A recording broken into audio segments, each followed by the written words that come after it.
All the guys defending him, he has to stay in attack mode. Durant blocked by Jaylen Brown.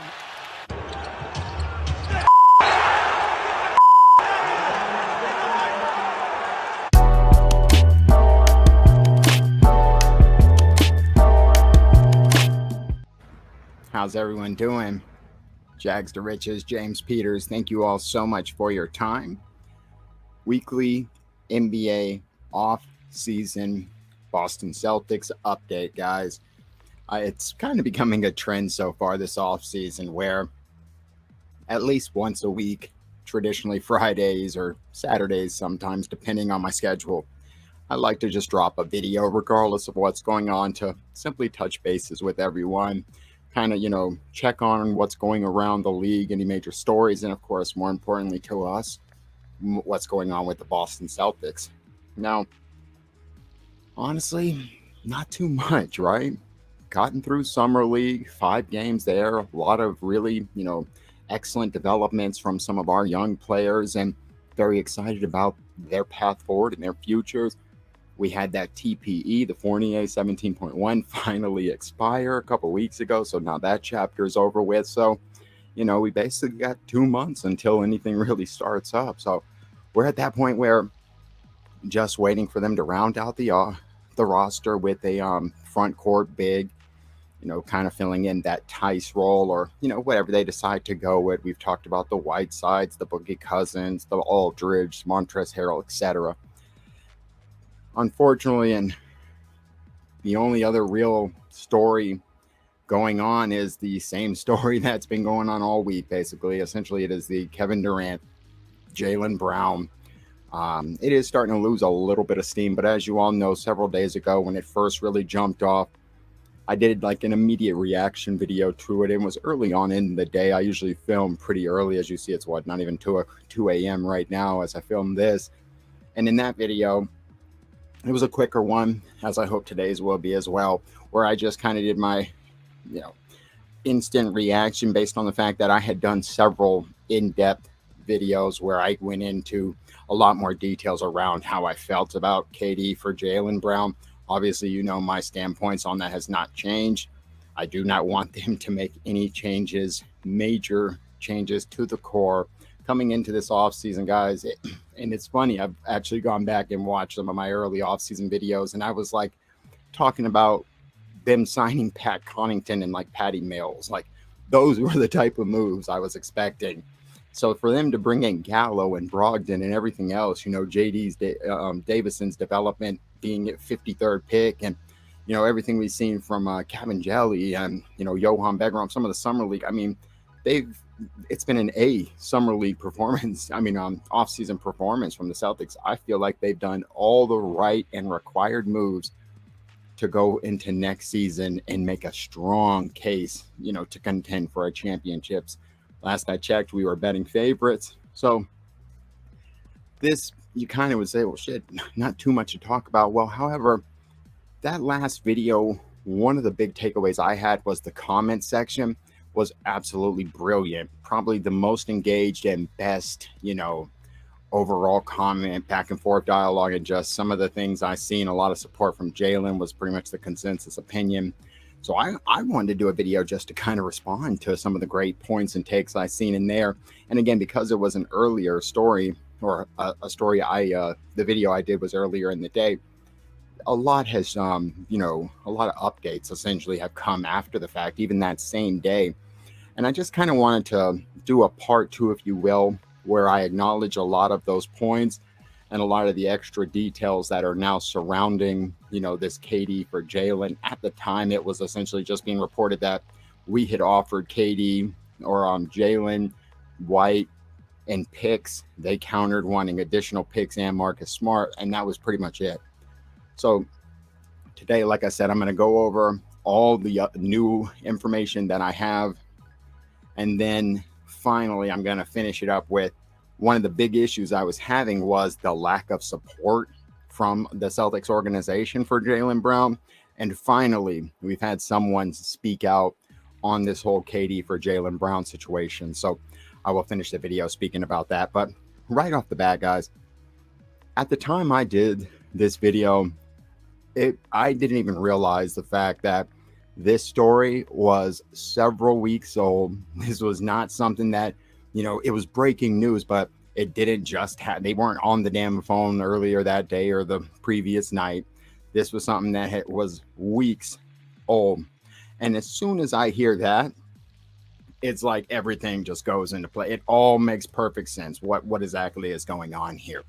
It's clearly a Brooklyn Nets leak. It's like I said, we're in those, dark days of the off season in the summer where not a lot of shit's happening. They are trying to not only obviously increase KD's trade value, but they're also just trying to, possibly reignite the trade talks. They've probably gotten a little stale and kind of stalled out with a bunch of teams.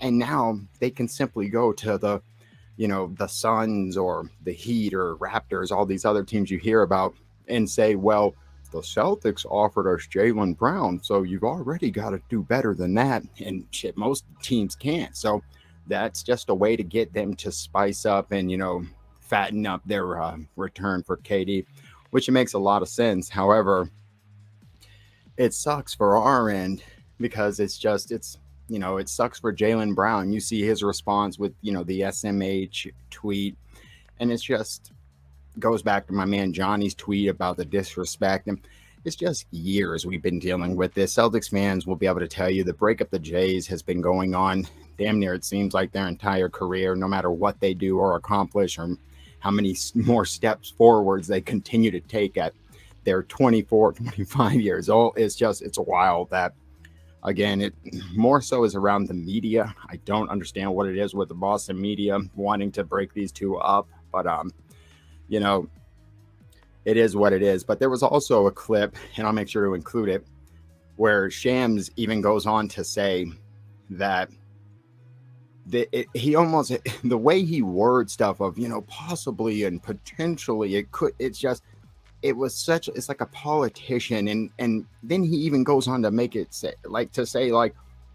they really haven't even talked. Like, it's not even been shit like that's going on. Like, it's kind of like, well, there's not really been a bunch, like they had their initial back and forth and now it is what it is.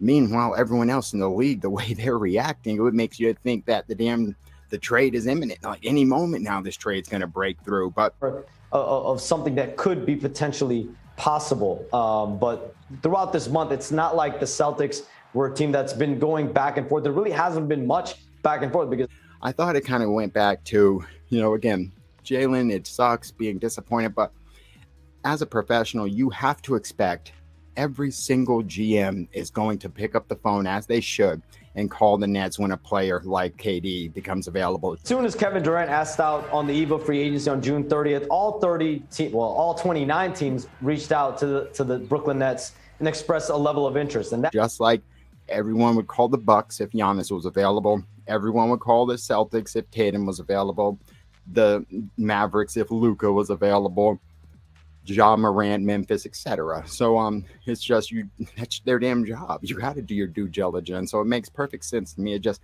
when it gets all public like this, and it's just, that's when it kind of can be a little messy. However, a lot of the kickback was the damage being done. Does this affect him potentially wanting to leave?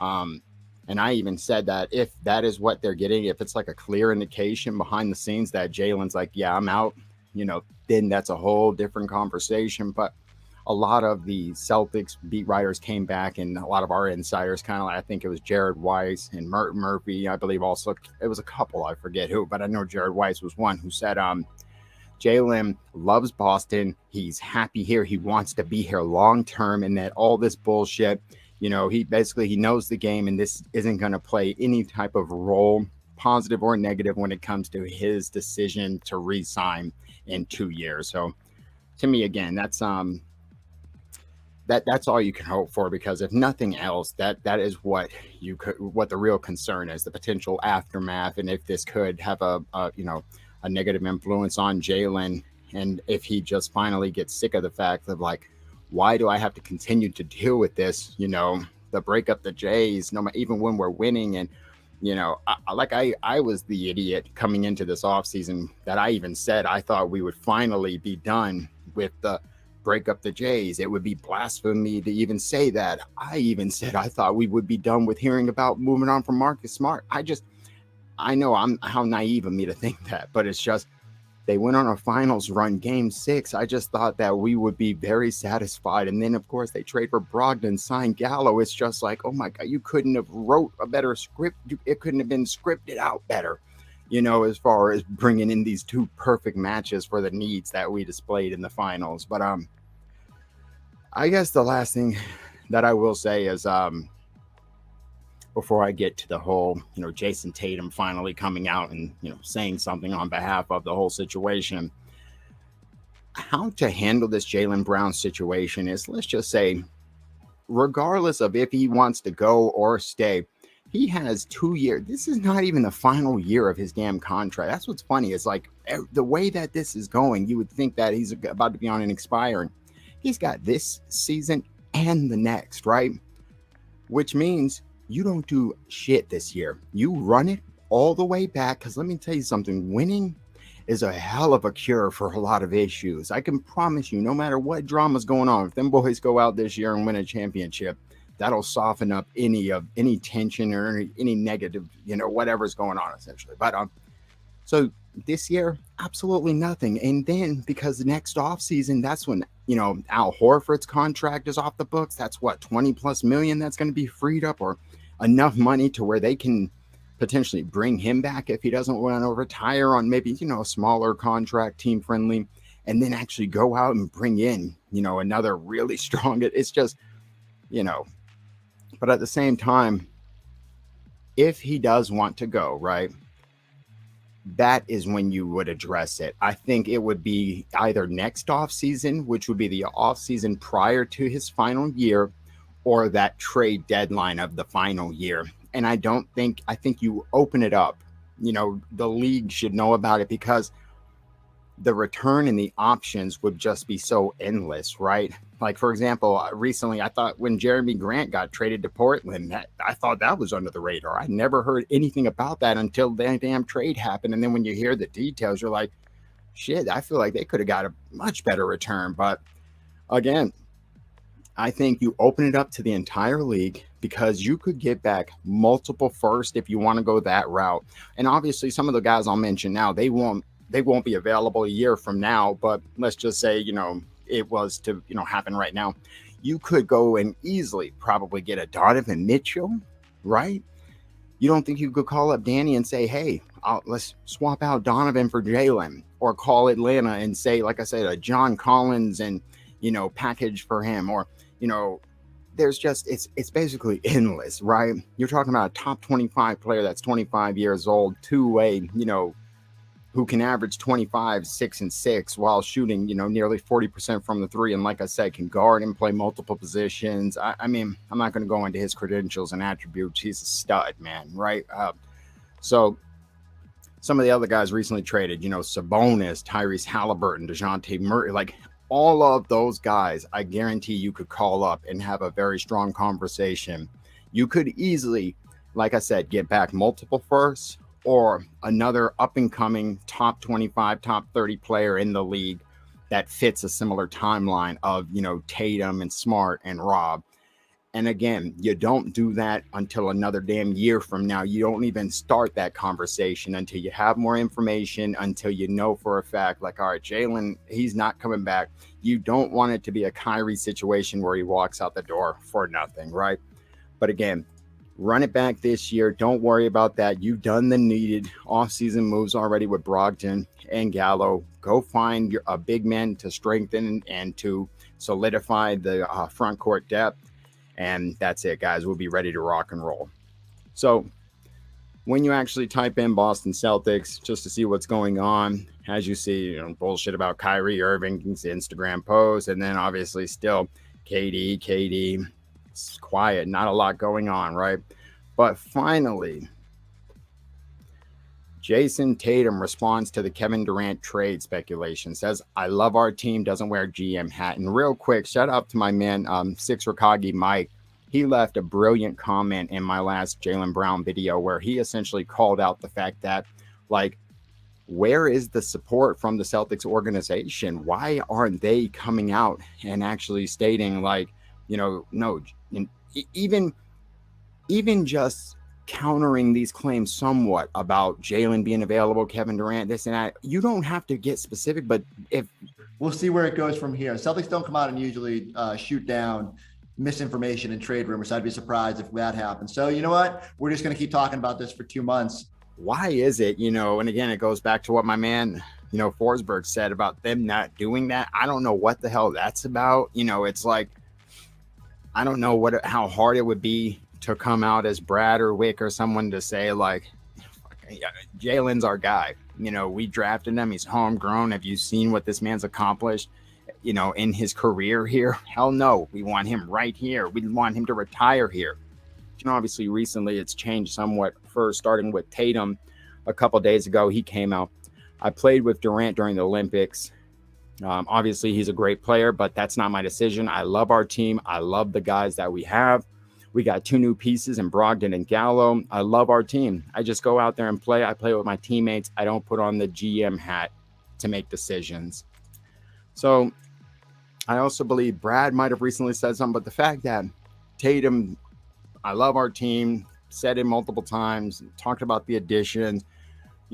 I was happy with the fact that somebody, especially, in his position, the number one of the team, to come out and actually show some support around the fact. But in that same comment, Mike basically came back and said that he didn't think that was enough from Tatum, that he would have liked at least Tatum to be a little bit more direct. And at least, I don't even think he mentioned Jaylen's name unless I'm wrong, but at least, be like, no, Jaylen's my guy. I've played my entire career with him. Look what we've accomplished. The end. So I completely understand that as well. I feel like these people, these celebrities and these athletes just try to be so damn, politically correct and tap dance on their media training, where sometimes it's okay just to be real and a human being and come out. That's why some of these guys like Draymond, as much as he's a pain in the ass, like sometimes it's just as refreshing because they're authentic. They're going to come out and say it as it is. So it's okay to come out and say, no, Jaylen's my guy. I love the fact, I love our team. I love Jaylen. We were 2 damn wins away from a championship, and I am happy and honored to run it back with him. He's one of the best damn players in the league, and he makes my life easier. The fact that I shit the bed in the finals, he rose to the occasion and was our best damn player. Why would I want to trade that guy?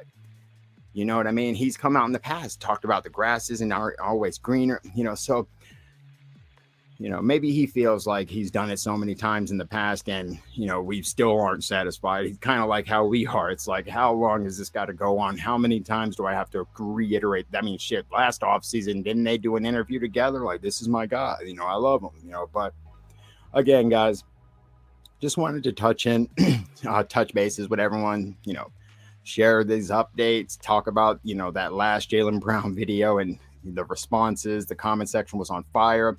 A lot of great points. And I just kind of wanted to give the full story, as Shams and, additional people have said. This is weeks old. It seems like this is no different than what every other GM did around the league with their due diligence on what's, showing some interest on KD. And ever since then, it's kind of, been stalled out. So clearly a move by the Nets to reignite KD talks and to increase the value on him. I'm happy Tatum came out and said something. I kind of agree with Mike. I wish it was a little bit more direct, but again, it is a step in the right direction, guys. Thank you all so much for your time. If anything breaks, of course, I will be back with an update. If not, probably sometime around maybe this time next week, I'll come back with a weekly offseason update video. I hope everyone has a fantastic weekend. Thank you so much for your time. Take care.